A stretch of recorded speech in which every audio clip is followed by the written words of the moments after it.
जय हिंद दोस्तों, आप लोगों का स्वागत है गुलशन गुप्ता एजुकेशन में। आज आप लोग का दोस्तों मैथ का सीडीपी आप लोग को कराने वाले हैं दोस्तों, जिसमें आप लोग को 15 नंबर फिक्स कराने वाले हैं दोस्तों। पेपर 1 और पेपर 2 में 10 नंबर फिक्स होने वाले हैं दोस्तों, जिसमें इतने ही चैप्टर हैं दोस्तों। मैथ सीडीपी में पहला चैप्टर है गणित की प्राकृतिक, पहला चैप्टर है दोस्तों गणित की प्राकृतिक है, नेचर ऑफ मैथमेटिक्स।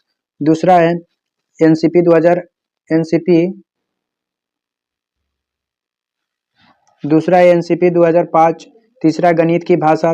चौथा है सामुदायिक गणित। पांचवा है मूल्यांकन। छठा है शिक्षण की समस्या।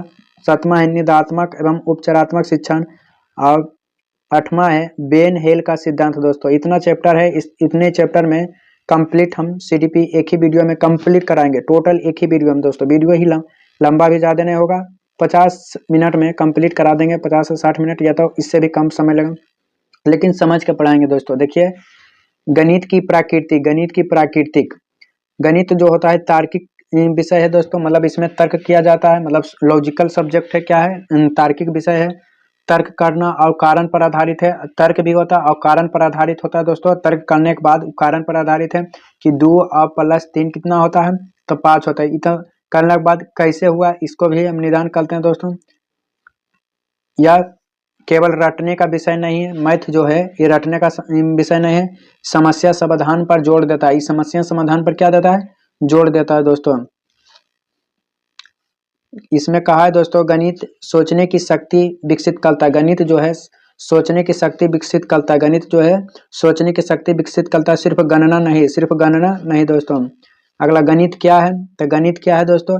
गणित गणितियों का विज्ञान है। गणित जो है गणनाओं का विज्ञान है। क्या है? गणनाओं का विज्ञान। गणित जो है गणनाओं का विज्ञान है। गणनाओं का विज्ञान गणित कहते हैं। गणनाओं का विज्ञान गणित कहते हैं। स्थान और परिमाण का विज्ञान है। स्थान और परिमाण का विज्ञान। स्थान और परिमाण का विज्ञान। स्थान और परिमाण का विज्ञान है।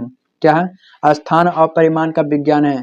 तीसरा है तार्किक चिंतन का विज्ञान है। तार्किक चिंतन का विज्ञान है। तार्किक चिंतन का विज्ञान, इसमें गणित में तार्किक चिंतन का विज्ञान है दोस्तों।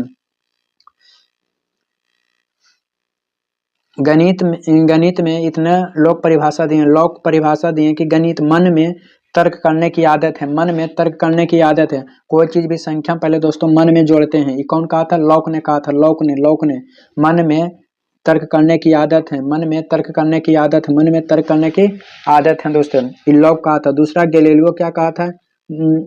परमात्मा ने ब्रह्मांड की गणित की भाषा में लिखी है। परमात्मा ने ब्रह्मांड को गणित की भाषा में लिखी। कौन? गणित की भाषा में लिखे। गणित के परमात्मा जो भगवान है, ये ब्रह्मांड को गणित की भाषा में लिखी। गणित की भाषा में लिखी। तीसरा रोजर बेकन कहा था गणित सभी विज्ञान का सिंह द्वारा कुंजी है। सिंह द्वारा क्या है? कुंजी है। रोजर बेकन ने कहा था गणित सभी विज्ञानों की सिंह और कुंजी है। चौथा नेपोलियन क्या कहा था? गणित की उन्नति देश और समृद्धि से जुड़ी है। नेपोलियन कहा था कि गणित की उन्नति ही देश की समृद्धि से जुड़ी है, मतलब देश उन्नति होगा और समृद्धि होगा। किसने कहा था? नेपोलियन कहा था। होंगबेन कहा था कि गणित सभ्यता का दर्पण है। होंगबेन कहा था गणित सभ्यता का दर्पण है। गणित सभ्यता का दर्पण है। गणित सभ्यता का दर्पण है दोस्तों। क्या है? दर्पण है। गणित की प्राकृतिक। गणित कैसी होती है दोस्तों? तो गणित की प्राकृतिक, गणित तार्किक है। गणित कैसा है? तार्किक है दोस्तों। गणित तार्किक है। यह कहानी पर नहीं तर्क पर आधारित होता है। यह कहानी पर नहीं तर्क पर आधारित, या कहानी पर नहीं तर्क पर आधारित है। हर उत्तर के पीछे एक ठोस कारण होता है। हर उत्तर के पीछे एक ठोस कारण होता है। जैसे उदाहरण में 2 + 2 कितना होता है? 4। ये नियम और तर्क सिद्ध करता है कि 2 + 2 कितना होता है? 4 होता है। 4 + 2 कितना होता है? 6 होता है, क्योंकि तर्क पर आधारित है। गणित अमूर्त होता है। गणित क्या होता है? अमूर्त होता है। गणित अमूर्त होता है। गणित विचारों और अवधारणाओं का विषय है। गणित विचारों और अवधारणाओं का विषय है। 5 कोई वस्तु नहीं बल्कि एक विचार है। 5 कोई वस्तु नहीं बल्कि एक विचार है। हम मूर्त चीजों से शुरू कर बच्चों अमूर्त सोच तक ले जाते हैं। पहले मूर्त चीजों से शुरू करके अमूर्त ले जाते हैं। जैसे देखिए हम कह देंगे कोई बच्चा कि 5 केला, तो 5 केला 5 को लाएगा, तो केला को तो हम छू सकते हैं। अभी इसीलिए इमूर्त है, अब फिर इसको हम अमूर्त में ले चल जाते हैं, अमूर्त जिसे हमें छू नहीं सकते हैं। गणित जो है पदानुकार्मिक है दोस्तों, पदानुकार्मिक। गणित सीढ़ी की तरह होती है। गणित कैसा है? सीढ़ी की तरह होता है। बिना गिनती जोड़ नहीं है, बिना जोड़ गुना नहीं है। ये कॉन्सेप्ट दूसरे कॉन्सेप्ट पर क्या होता है? निर्भर होता है। गणित जो है ऐसा सब्जेक्ट तो एक दूसरे पर क्या होता है? निर्भर होते हैं। गणित जो है संकेतिक होते हैं दोस्तों। गणित क्या? सिंबॉलिक होते हैं। गणित की अपनी भाषा होती है। गणित के क्या? अपनी भाषा होते हैं। इसके अपने संकेत और सूत्र होते हैं, जैसे प्लस हो गया, माइनस हो गया, गुना हो गया, भागा हो गया, अल्फा हो गया, सिग्मा हो गया। ये सब क्या है? गणितिक संकेतिक है। पांचवा नंबर गणित सार्वभौमिक होता है। सार्वभौमिक मतलब यूनिवर्सल। गणित के नियम हर जगह समान होता है। गणित के नियम हर जगह समान होता है। गणित के नियम हर जगह समान होता है। भारत हो या अमेरिका, त्रिभुज के तीनों कोनों का योग 180 डिग्री होता है। समय स्थान से गणित नहीं बदलता है। समय स्थान से गणित नहीं बदलता है। छठा कि गणित या अर्थात या सटीक है, तो गणित अर्थात या सटीक होता है। गणित में उत्तर बिल्कुल सटीक होता है। गणित में उत्तर जो होता है बिल्कुल सटीक होता है। अनुमान या भावनाओं का कोई जगह नहीं। अनुमान और भावनाओं का कोई जगह नहीं है। सही सही या गलत या बीच का रास्ता नहीं। इसमें सही होगा या तो गलत होगा। मान लीजिए आप लोग को बोलेंगे 2 रुपया 3 रुपया कितना हो जाएगा? 5 रुपया। इस सही बताएं, या तो मान लिया 2 और 3 कहेंगे तो 6 बताएगा, तो क्या हो जाएगा? गलत हो। इसमें बीच का रास्ता कोई नहीं होता है दोस्तों। गणित में तर्क में 2 विधि होता है। एगो अगणात्मक विधि होता है, एगो निगात्मक विधि होता है। अगणात्मक विधि और निगात्मक विधि। अगणात्मक विधि कहता है उदाहरण से नियम की ओर जाना है, उदाहरण से नियम की ओर जाना है, उदाहरण से नियम की ओर। निगात्मक में होता है नियम से उदाहरण की ओर, नियम से उदाहरण की ओर, नियम से उदाहरण की ओर। विशिष्ट से समान की ओर, विशिष्ट से समान की ओर, समान से विशिष्ट की ओर, समान से विशिष्ट की ओर, समान से विशिष्ट की ओर, समान से विशिष्ट की ओर। बच्चा स्वयं नियम सीखता है। बच्चा इसमें देखो अगणात्मक विधि में बच्चा स्वयं नियम का खोज करता है। बच्चे स्वयं नियम खोजता है। बच्चे स्वयं नियम खोजता है। पहले नियम निगात्मक मतलब पहले नियम बताया जाता, पहले नियम बताया जाता, पहले नियम बताया जाता है। छोटे बच्चे के लिए अधिक उपयुक्त हैं, छोटे बच्चों के लिए अधिक उपयुक्त हैं, छोटे बच्चों के लिए अधिक उपयुक्त हैं। फिर सवाल हल करवाया जाता, फिर सवाल हल करवाया जाता, फिर सवाल हल करवाया जाता है। सोचने और खोजने की क्षमता विकसित करता है। सोचने और खोजने की क्षमता विकसित करता है। सोचने और खोजने की क्षमता विकसित करता है। सोचने और खोजने की क्षमता विकसित करता है। सोचने और खोजने की क्षमता विकसित करता है। कौन? अगणात्मक विधि में।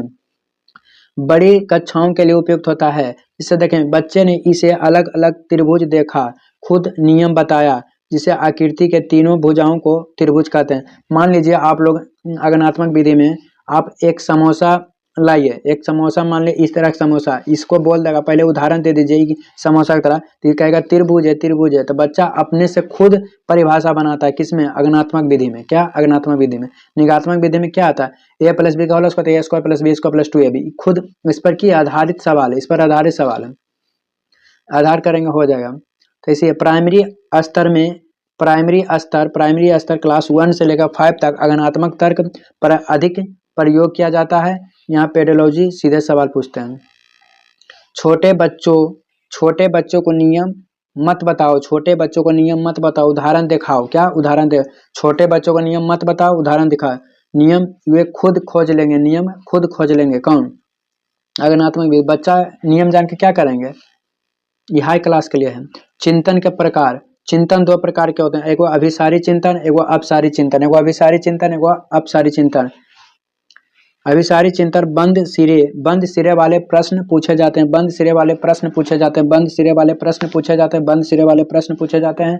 अपसारी में खुले सिरे वाले प्रश्न पूछे जाते हैं, खुले सिरे वाले प्रश्न पूछे जाते हैं।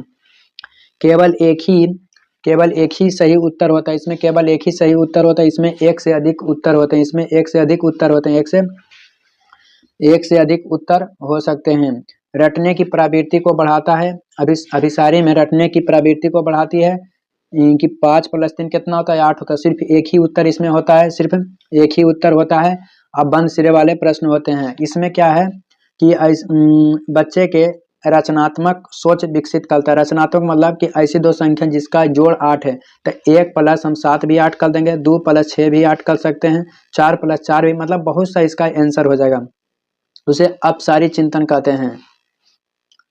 गणित का मुख्य उद्देश्य बच्चे में अपसारी सोच विकसित करता है। गणित के मुख्य उद्देश्य है कि बच्चों में कौन सा अपसारी सोच विकसित करता है। अच्छे गणित शिक्षक कक्षा में ओपन इंडेड प्रश्न पूछते हैं जहां एक ही उत्तर हो। अभी सारी जहां सोच के कई रास्ते हों वह अपसारी हैं। दूसरा चैप्टर में आ गए हैं दोस्तों, एनसीपी 2005 गणित शिक्षण के उद्देश्य। एनसीपी 2005 का मुख्य उद्देश्य है गणित शिक्षण के मुख्य उद्देश्य बच्चे की सोच की गणितीयकरण करना है। गणित शिक्षण का मुख्य उद्देश्य है कि बच्चे के गणितीयकरण करना है। बच्चे को बहुत सारा गणित जानने के बजाय यह जानना अधिक उपयोग है कि गणितीयकरण कैसे किया जाता है। बच्चे को सवाल से ज्यादा कैसे गणितीयकरण किया जाता है उस बहुत जरूरी है। जिसे स्पष्टीकरण, गणित का उद्देश्य रटना नहीं। गणित का उद्देश्य क्या है? रटना ही। इसका उद्देश्य एक बच्चा की किसी भी स्थिति को तार्किक रूप से समझे बिना पेन कॉपी की अपनी सोच गणितीय लगाएं। यह गणितीयकरण कहलाता है। जैसे देखिए बाजार में 2 किलो आलू का दाम है 40 रुपया, तो बच्चा खुद समझ जाएगा कि 1 किलो आलू का दाम कितना हो जाएगा 20 रुपया। यह सोच लगाया गणितीयकरण है दोस्तों, यह गणितीयकरण कहलाता है बिना कॉपी या कलम के। इसे आप ही लोगों को कहेंगे 1 कलम का दाम 20 रुपया है तो 2 कलम का दाम 40 रुपये बता दीजिएगा, आप खुद बता दीजिए, तो गणितीयकरण हुआ। मुख्य अवधारणा शब्द है सोच का गणितीयकरण करना, तार्किक निष्कर्ष निकालना, अमूर्त को संभालना। गणित का मतलब है कि सवाल का हल करना नहीं, बाकी सोच को गणितीय बनाना। गणितीय शिक्षण के 2 उद्देश्य होते हैं, एगो संकीर्णीय उद्देश्य, एगो उच्च उद्देश्य। संकीर्णीय उद्देश्य, एगो उच्च उद्देश्य। संकीर्णीय उद्देश्य किसे कहते हैं? संख्या कौशल का विकास हो, संख्या कौशल का विकास हो। उच्च उद्देश्य में बच्चों को आंतरिक साधन का विकास हो, बच्चे को आंतरिक साधन का विकास हो। इसमें संकीर्ण में जोड़ घटाव मापन भिन्न प्रतिशत का मान हो, दैनिक जीवन के हिसाब किताब, रोजगार योग्य वयस्क तैयार करना मुख्य रूप से प्राइमरी पर लागू होता है। संकीर्णीय जो होता है किस पर लागू होता है? प्राइमरी पर लागू होता है, क्योंकि इसको फिर से बता देते हैं। संकीर्ण उद्देश्य है संख्या कौशल का विकास करना। संख्या मतलब कैसे संख्या होता है, इसको कौशल जोड़ घटाव गुना भिन्न प्रतिशत, दैनिक जीवन के हिसाब किताब, रोजगार योग्य वयस्क तैयार करना मुख्य रूप से प्राइमरी स्तर पर, मतलब छोटा मोटा गणित। उच्च उद्देश्य क्या होता है? बच्चों को आंतरिक साधनों का हिसाब, समस्या समाधान की क्षमता, अमूर्त अवधारणा की क्षमता, अनुमान या सदृशता, सही तर्क और सोच विकसित करना। सही इसका ट्रिक है दोस्तों, ट्रिक है कि अगर सवाल में संख्या मापन जोड़ घटाव आए तो संकीर्ण उद्देश्य हो जाएगा। अगर सवाल में संख्या मापन जोड़ घटाव आए तो संकीर्ण उद्देश्य होगा। अगर सवाल में सोच अमूर्त समस्या समाधान आए तो उच्च उद्देश्य होगा। क्या हो जाएगा? उच्च उद्देश्य हो जाएगा। संकीर्ण उद्देश्य क्या निकालना, उच्च उद्देश्य कैसे सोचना। संकीर्ण उद्देश्य क्या निकालना है और उच्च उद्देश्य का है कैसे सोचना है। गणित की लंबी आकृति मुख्य बिंदु गणित की ऊंची इमारत की तरह होती है। गणित जो है ऊंची इमारत की तरह होती है। गणित कैसी होती है? ऊंची इमारत की तरह होती है। गणित ऊंची इमारत की तरह होती है।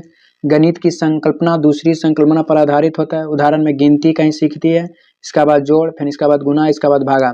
पहले एक सीढ़ी कमजोर हो तो अगली सीढ़ी नहीं चढ़ सकते। जैसे गिनती देखिए, गिनती की सीढ़ी है, पहले गिनती फिर जोड़ फिर गुना फिर भागा, या गिनती की सीढ़ी है। मुख्य अवधारणा मतलब श्रेणीबद्ध है। नुकसान चेतावनी, अगर बच्चों की नींव कमजोर रही है तो आगे का गणित समझना मुश्किल हो जाएगा। कमजोर नींव गणित से डर। शिक्षक की भूमिका, शिक्षक को सबसे ज्यादा ध्यान बुनियादी अवधारणाओं पर देना चाहिए। शिक्षक को सबसे ज्यादा ध्यान बुनियादी अवधारणाओं पर देना चाहिए। शिक्षक को सबसे ज्यादा ध्यान बुनियादी अवधारणाओं पर जोर देना चाहिए। गणित कक्षा कैसे होनी चाहिए? गणित की कक्षा कैसी होनी चाहिए? तो पहला है कि गणित की कक्षा कैसी होनी चाहिए, तो गणित बच्चों से गणित जो गणित है कैसे होनी चाहिए, तो बच्चे गणित से डरे नहीं आनंद लें। बच्चा जो गणित से डरे नहीं आनंद ले। कक्षा में डर का माहौल नहीं होना चाहिए, कक्षा में डर की माहौल नहीं होना चाहिए। खेल पहेली और गतिविधियों होनी चाहिए, खेल पहेली और गतिविधियों होनी चाहिए। गणित का सीखना मजेदार अनुभव बनाए, गणित का सीखना मजेदार अनुभव बनाए, गणित का सीखना मजेदार अनुभव बनाए। दूसरा है कि गणित सबके लिए है, गणित मैथ्स ऑफ ऑल, मतलब गणित सबके लिए है। हर बच्चा गणित सीख सकता है। स्लो लर्नर, औसत या तेज सभी शामिल हैं।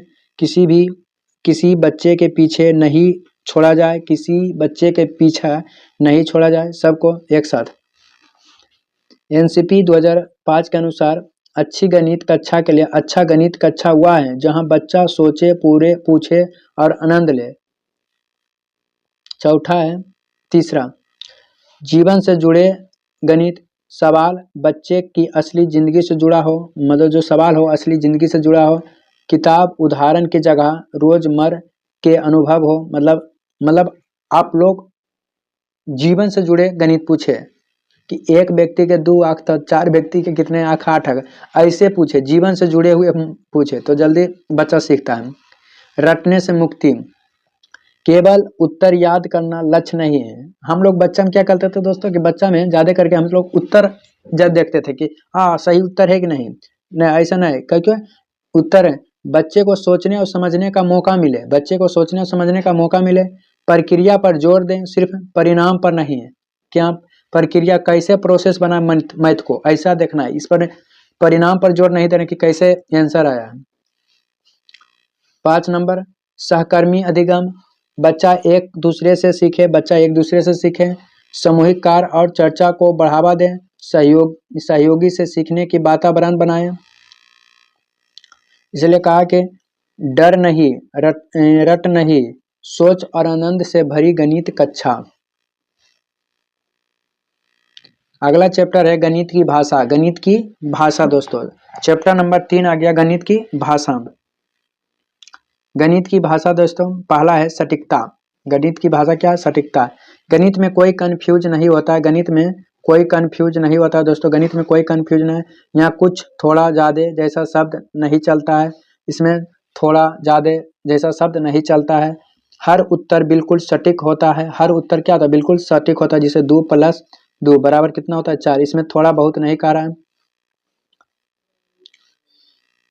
संक्षिप्तता, गणित कम शब्दों में बड़ी बात कहता है, गणित कम शब्दों में बड़ी बात कहता है, गणित जो है कम शब्दों में बड़ी बात कहता है। जहाँ जहाँ समान भाषा लंबी हो, जहाँ समान भाषा लंबी है वहाँ गणित छोटा और साफ होता है। जिससे 2 संख्या का जोड़ 10 के बराबर है, तो 2 संख्या का जोड़ कितना बड़ा मैथ है? इसको देखिए, x + y = 10। तीसरा पॉइंट हो जाएगा प्रतीकात्मक। प्रतीकात्मक मतलब सिंबॉलिक। गणित प्रतीकों का भाषा है, गणित प्रतीकों का भाषा है। क्या प्रतीकों का भाषा है?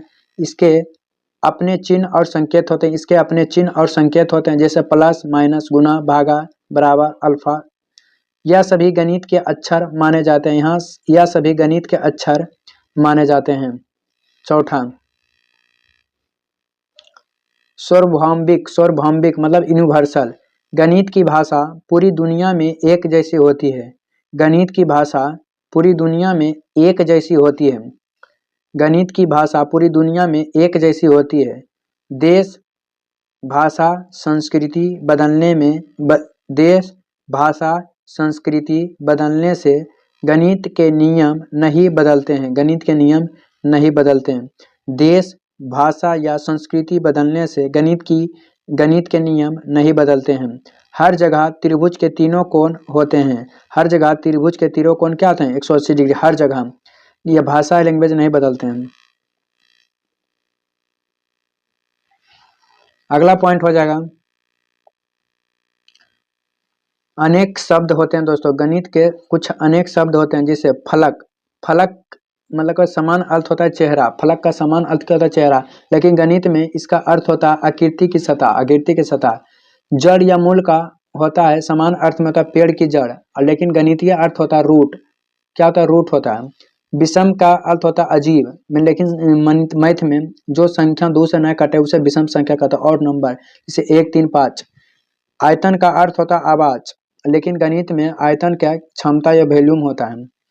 गणित में कई शब्द ऐसे होते हैं जिनका आम जीवन में अर्थ अलग अगणित में अर्थ अलग होता है। आम जीवन में अलग अगणित में अलग होता है।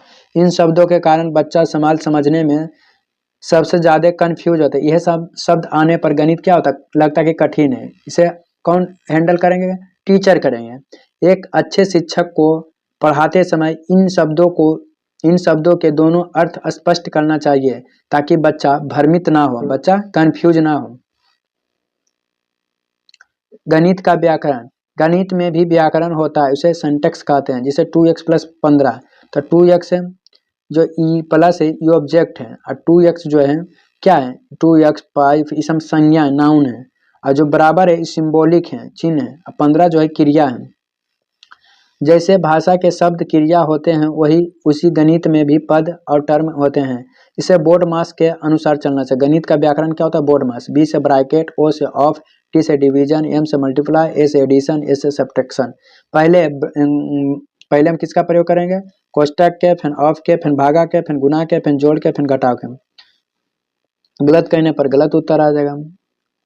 सही क्रम ना पता होने पर उत्तर गलत होता है। बच्चे को इसलिए बोर्ड मास शुरू में स्पष्ट होना चाहिए। बोर्ड मास गणित का असली व्याकरण, बोर्ड मास व्याकरण असली व्याकरण है।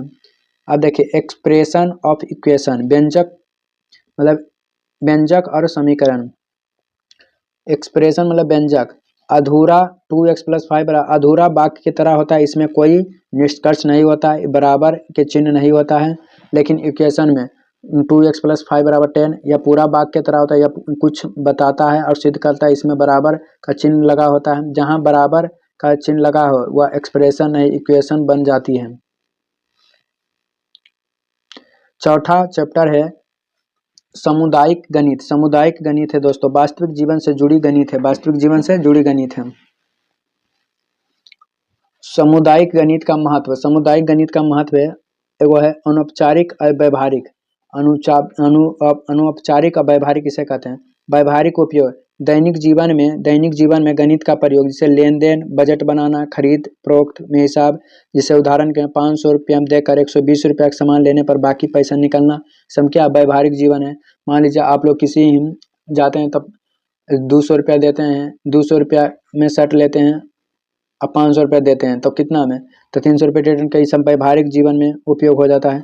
वो सामाजिक संबंध में भी गणित समाज को जोड़ता है, लेन देन में विश्वास बनाता है। जैसे आप लोग मान लीजिए 10 रुपया दिए हैं, 10 रुपये किसी को दिए हैं, आई 10 रुपये का कलम है, आप इसे 15 रुपया दे दिए, अब 5 रुपया वापस कर दिया तो ठीक है, नहीं दिया तो समझ जाएगा सामाजिक संबंध क्या होता है, गलत हो। या दोस्त में रिश्तेदार में क्या समाज सहयोगी आपसी में संबंध विकसित होता है इसे दोनों में। तीसरा है नैतिक मूल्य, गणित ईमानदारी सिखाता है। गणित क्या ईमानदारी सिखाता है, सही गलत का समझ देता है। उदाहरण में दुकानदार ने 5 रुपया दिया है और उन्हें वापस करना है, यह नैतिक मूल्य है। अब 5 रुपया दिया है, अब तुम 10 रुपया सामान लिया, 5 रुपये वापस कर देते, नैतिक मूल्य। अब तुम ग्राहक नहीं करेगा तो नैतिक मूल्य होगा नहीं। स्कूल का गणित क्या औपचारिक गणित है और समाज में सीखा गया इस सामुदायिक गणित है, समाज में सीखा गया और गणित है। सामुदायिक गणित जीवन को आसान और समाज को ईमानदार बनाता है। क्या बनाता है? ईमानदार बनाता है। गणित शिक्षण के मूल्य दोस्तों, गणित शिक्षण के मूल्य, पहला है सांस्कृतिक मूल्य। सांस्कृतिक मूल्य में गणित हमारी सभ्यता और संस्कृति से जुड़ा है। मंदिर कोई वस्तुकाल से, संगीत के सुर से, पंचांग और त्यौहार से, हर जगह गणित है। प्रसिद्ध गणित हाइगोन ने कहा था गणित सभ्यता का दर्पण है। सामाजिक मूल्य, समाज की प्रगति गणित की प्रगति से जुड़ी है। सही लेन देन, योजना, विकास सब गणित पर आधारित है। प्रसिद्ध कथन नेपोलियन ने कहा था गणित उन्नति और समृद्धि से जुड़ी हुई है। तीसरा अनुशासनात्मक मूल्य, गणित दिमाग के अनुशासन में रखता है, एकाग्रता और क्रमबद्ध सोच विकसित करता है, समस्या स्टेप बाय स्टेप हल करता है। प्रसिद्ध कथन है प्रोग्रेस ऑफ नेशन। सीटेट में अक्सर पूछा जाता है कि कोई भी कथन और मूल्य से जुड़ा हुआ है। गणित का अन्य विषयों से संबंध होता है दोस्तों। गणित अलग अलग विषयों से जुड़ा होता है, जिससे विज्ञान से भी, इतिहास से भी, भूगोल से भी, कला से भी। कैसे? तो गणित में जो रसायन और भौतिकी में या बराबरिया में, रसायन में अनुपात में होता है। इतिहास में घटनाओं आज के क्रम कितने वर्ष पहले हुआ, इस हम गणित में। भूगोल कितने अक्षांश से दूरी, नक्शा, तापमान, आकृति में, समिति में, अनुपात में, सब गणितीयकरण होता है। गणित अलग अलग नहीं, अन्य विषयों के साथ एकीकृत रूप में पढ़ाया जाता है। गणित अकेला नहीं, हर विषयों के साथ है, हर विषयों के साथ है दोस्तों गणित। गणित में सामुदायिक गणित कैसे लाएं? पहला है फील्ड ट्रिप। फील्ड ट्रिप मतलब बच्चों के पास के बैंक, डाकघर या बाजार ले जाना, असली लेन देन मापन का देखना, सब क्या फील्ड ट्रिप है, फील्ड में होता है। दूसरा है रोल प्ले या नकली बाजार। कक्षा में एक छोटा बाजार लगाना है और कुछ बच्चों को दुकानदार, कुछ ग्राहक बनाए, कुछ बच्चों के ग्राहक, कुछ दुकानदार बनाए। नकली नोटों से खरीद या प्रयुक्त कर, इससे क्या होगा? रोल प्ले होगा। रोल प्ले मतलब ड्रामा होगा। बैंक पासबुक या बिल दिखाना, बैंक की पासबुक या बिजली या मोबाइल का बिल दिखाकर गणितीय गणना समझाना। अभिभावकों से चर्चा करना, बच्चों को होमवर्क लेना, माता पिता से पूछे कि घर की बजट कैसे बनता है। वास्तविक जीवन से गणित का जोड़ना। बच्चा समझता है कि गणित सिर्फ कॉपी में नहीं, असली जिंदगी में है। त्वरित पुनरावृत्ति, सामुदायिक या व्यवहारिक गणित सभ्यता का दर्पण है। गणित उस समय पहला सामूहिक गणित में कैसा? तो फील्ड ट्रिप होता है, फिर नकली बाजार, फिर वास्तविक जीवन से उदाहरण। गणित में है जीवन, समाज और मूल्य, 3। 5वां चैप्टर है गणित में मूल्यांकन। गणित में मूल्यांकन का उद्देश्य क्या होता है दोस्तों? जांच करना। पहले क्या करना? जांच करना। डॉक्टर जिस प्रकार जांच करता है दोस्तों, उसी प्रकार बच्चे को क्या आता है और कहाँ कठिनाई है यह पहचानना है, जिसे डॉक्टर को यह बीमारी सही पता है। सुधार फिर करना, जांच करना फिर सुधार करना, सीखने की कमियों को दूर करना, अब पढ़ाने की विधि को सुधारना दोस्तों।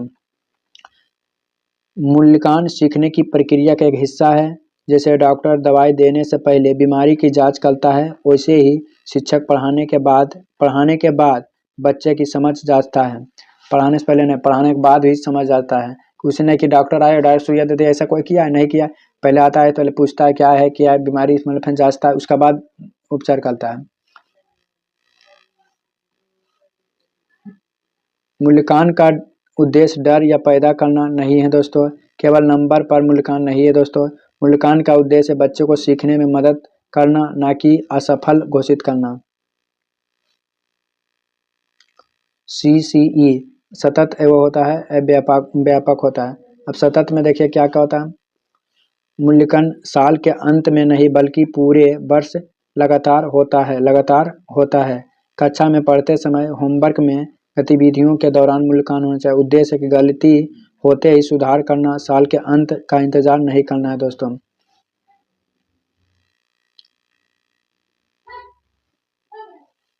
गणित के CC का अर्थ होता है सिर्फ टेस्ट नहीं बल्कि मैथ लैब गतिविधि, सामूहिक कार्य में मूल्यांकन करना। व्यापक, बच्चों के सर्वांगीण विकास देखना, बच्चों के सभी में राउंड में विकास देखना। शैक्षणिक, सह-शैक्षणिक दोनों, मतलब शैक्षणिक भी और सह-शैक्षणिक भी। पढ़ाई हो, गणित या विज्ञान, भाषा, गतिविधि आधारित, खेल हो, कला हो, ड्रॉल हो, इस सब में सभी में देखना चाहिए व्यापक में। CC का अर्थ सतत मूल्यांकन और सर्वांगीण विकास। मूल्यांकन के प्रकार होते हैं दोस्तों, 2 प्रकार के होते हैं। वो रचनात्मक होते हैं, रचनात्मक मूल्यांकन, एवं योगात्मक मूल्यांकन।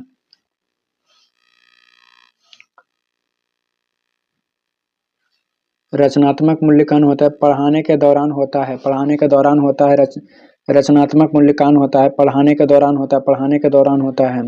ड्यूरिंग टीचिंग होता है, उद्देश्य सुधार करना। मतलब रचनात्मक में क्या होता है? पढ़ाने के दौरान होता है, सुधार करना होता है, गलती पहचान कर तुरंत सुधार करना। उसे कुछ मतलब फॉर लर्निंग कहते हैं दोस्तों, फॉर लर्निंग, सीखने के लिए आकलन। और योगात्मक में होता है सत्र या पाठ्यक्रम के अंत में उद्देश्य है ग्रेड देना, पास फाइल एवी ग्रेड तय करना। इसमें फॉर लर्निंग कहते हैं सीखने की आकलन। फॉर लर्निंग सुधार या मौका हो उसे फॉर्मेटिंग कहते हैं। ऑफ लर्निंग काम खत्म या रिजल्ट सबमिटिंग कहते हैं। क्लास के बीच में सवाल पूछे उसे फॉर लर्निंग कहते हैं। और वार्षिक परीक्षा लेना उसे इसे रचनात्मक है, ये योगात्मक है। मूल्यांकन का उपकरण है दोस्तों, पहला है उपसंख्यात्मक या दृष्टि रिकॉर्ड। यह डायरी जैसे रिकॉर्ड होता है, एक डायरी जैसी रिकॉर्ड होता है। शिक्षक बच्चों के विशिष्ट घटनाओं लिखता है। उदाहरण, आज रोहन ने गणित के खेल में ईमानदारी दिखाई। आज रोहन ने गणित के खेल में ईमानदारी दिखाई। व्यवहार और दृष्टिकोण का मूल्यांकन, व्यवहार और दृष्टिकोण के मूल्यांकन। दूसरा है पोर्टफोलियो, बच्चे के पूरे वर्ष के काम का संग्रह, बच्चे के पूरे वर्ष के काम का संग्रह।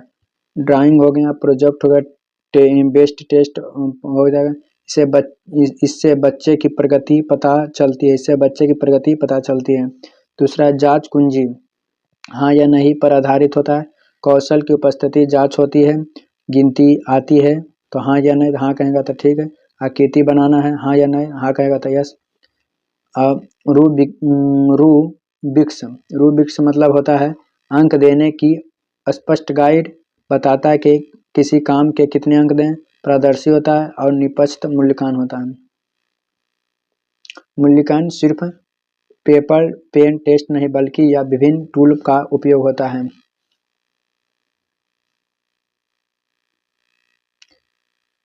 सीखने के रूप में आकलन दो प्रकार के होते हैं। एक स्व आकलन होता है सेल्फ, एक होता है सहपाठी, मतलब दोस्त के द्वारा भी सीख सकते हैं, अपने खुद भी सीख सकते हैं। जिसे जब बच्चा खुद अपनी सीख या मूल्यांकन करता है उसे असेसमेंट एस लर्निंग कहते हैं। इसमें बच्चा सीखने की प्रक्रिया का सक्रिय भाग बनाता है। स्व आकलन, बच्चा खुद सीखता है, उसने क्या सही है और क्या गलत है उसे स्व आकलन करता है। सहपाठियाँ, बच्चा एक दूसरे से काम को देखकर सुझाव देता है, आपसी सीख और समझ बढ़ती है। इसे मॉक टेस्ट देखने पर खुद का उत्तर जांचता है दोस्तों। एनसीपी 2005 के कहता है कि एनसीपी को बढ़ावा दे, इसे आत्मनिर्भरता और जिम्मेदार शिक्षार्थी बनाता है।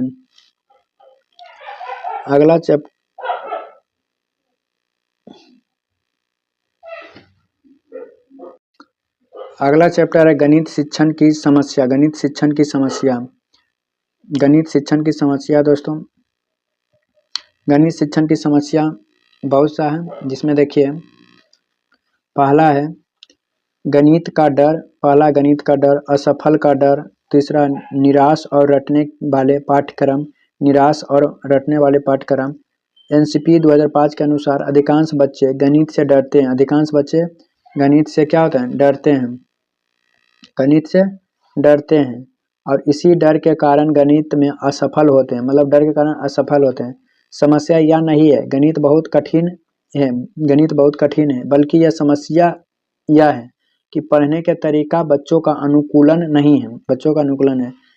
इसे अध्ययन हमें यह समझता है कि बच्चे गणित में गलती क्यों करते हैं, इसको त्रुटियों का विश्लेषण कैसे करें और रिमेडियल टीचिंग में उनका मदद कैसे करें।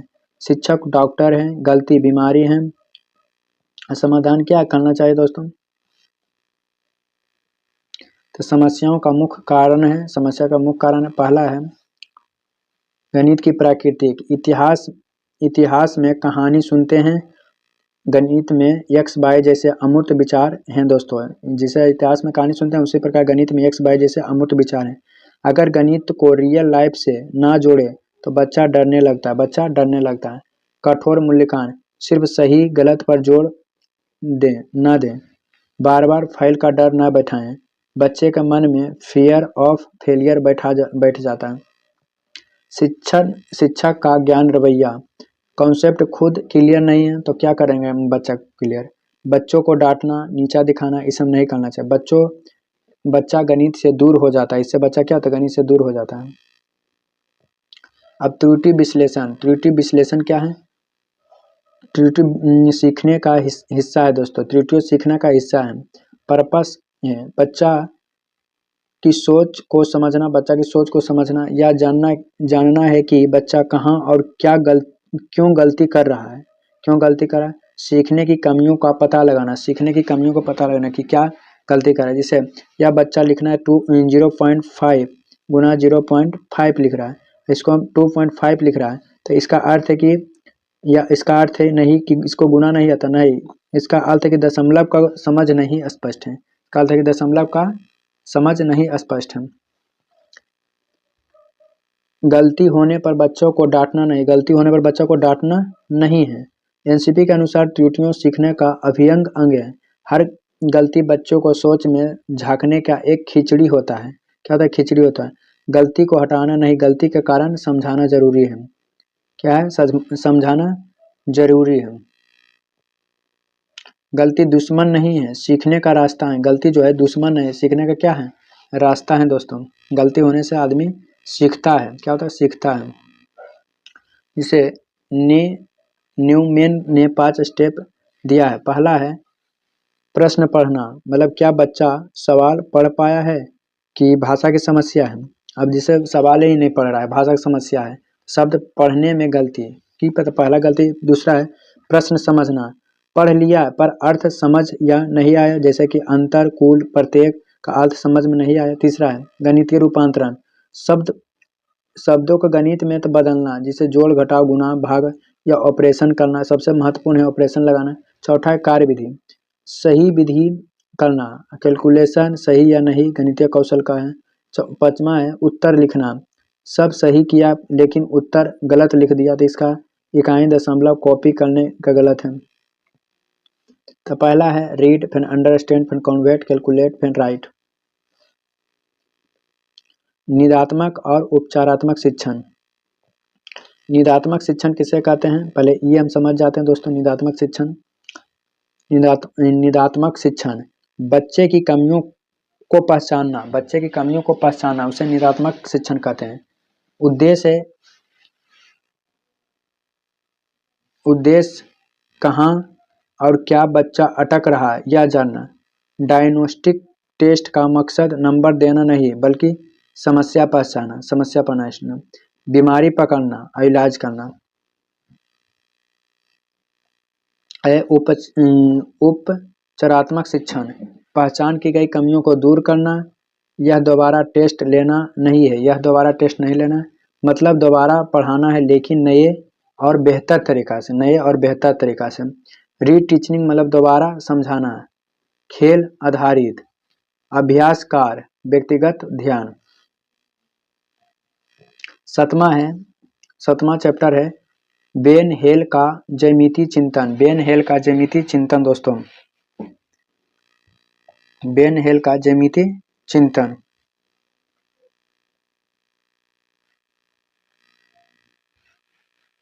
इसका पीडीएफ चाहते थे टेलीग्राम पर जुड़ जाएगा, आप लोगों को मिल जाएगा गुलशन गुप्ता एजुकेशन पर। बेन हेल का सिद्धांत, ज्यामिति चिंतन, ज्यामिति चिंतन से बताया गया है।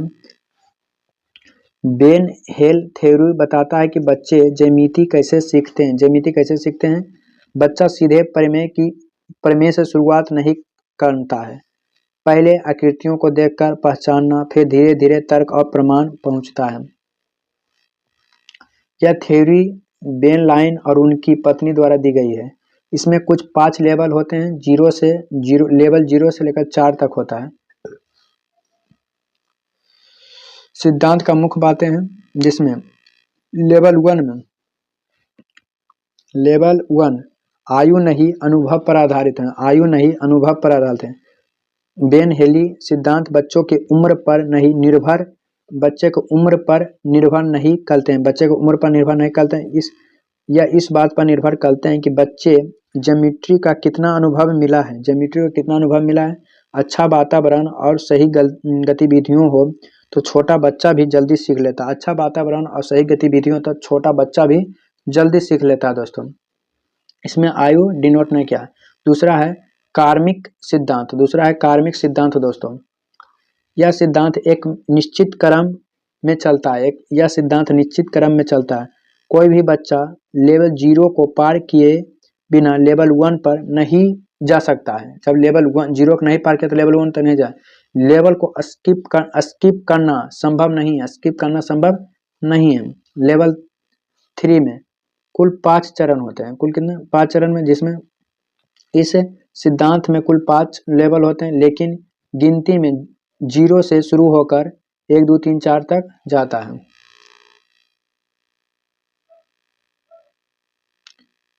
पहला है लेवल 0 है दोस्तों विजुअलाइजेशन। विजुअलाइजेशन मतलब होता है यह बेन हेल का सबसे प्रारंभिक स्तर है। इस स्तर पर बच्चा आकृति को उनकी दिखावट के आधार पर पहचानता है। मैंने बच्चे गुण पर ध्यान नहीं देता है, लेकिन पहचान जाता है, मैंने गुण पर ध्यान नहीं देता है।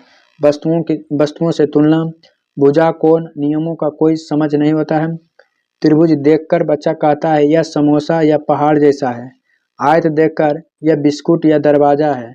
बच्चा यह नहीं जाता है कि त्रिभुज के 3 भुजा और आयत के 4 भुजा होते हैं, यह नहीं समझ पाते हम। बच्चा लेवल 0 में ठोस वस्तु दिखाना और आकृति और रोजमर्रा से चीजों को जोड़ना लेवल 1 में बच्चा नहीं सीखता है। समझता है कि क्या है, समोसा है, बिस्किट है, त्रिभुज को, तो इसे क्या कहते हैं, विजुअलाइजेशन कहते हैं। अब लेवल 1 विश्लेषण। विश्लेषण में क्या होता है दोस्तों, देखिए इस स्तर पर बच्चा आकृतियों के गुण को पहचानने लगता है। इस लेवल 1 में बच्चा जो आकृतियों के गुण को पहचानने लगता है, बच्चा चित्र बनाता है और उसके गुण बता देता है। बच्चा चित्र बनाता है फिर गुण बता देता है। भुजा और कोण को पहचानता है, गुणों को शब्द को बताता है, आकृति के बीच में संबंध नहीं बनाना पाता है। नहीं, वर्ग के 4 भुजा बराबर होती है, आमने सामने की भुजा बराबर होती है, लेकिन यह बच्चा नहीं समझ पाता कि हर वर्ग एक आयत है, यह नहीं समझ पाता है। गुणों को रटाना, संबंधों की समझ नहीं है, गुणों को रटना है और समझों का संबंध नहीं है। गुणों पर चर्चा करें, चित्र बनाना, तुलना करना, लेकिन अभी संभव नहीं है।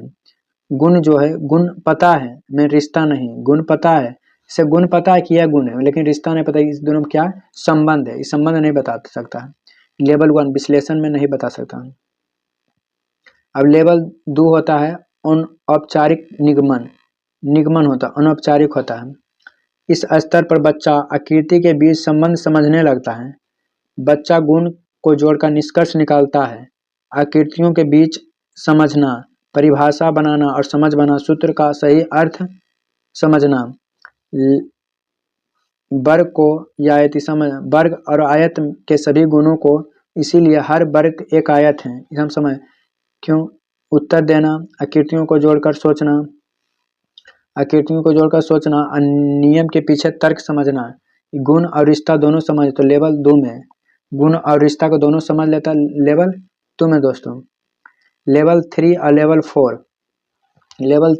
4, इसमें औपचारिक निगमन, इसमें दृढ़ता, परिमेय को सिद्ध करना है, तार्किक क्रम और तर्क प्रस्तुत करना है, कक्षा 9 के स्तर में होता है, पाइथागोरस प्रमेय सिद्ध करना। इन लेवल 3 में अत्यधिक अमूर्त ज्यामिति होता है, बिना चित्र के तर्क करना कॉलेज या शोध में होता है।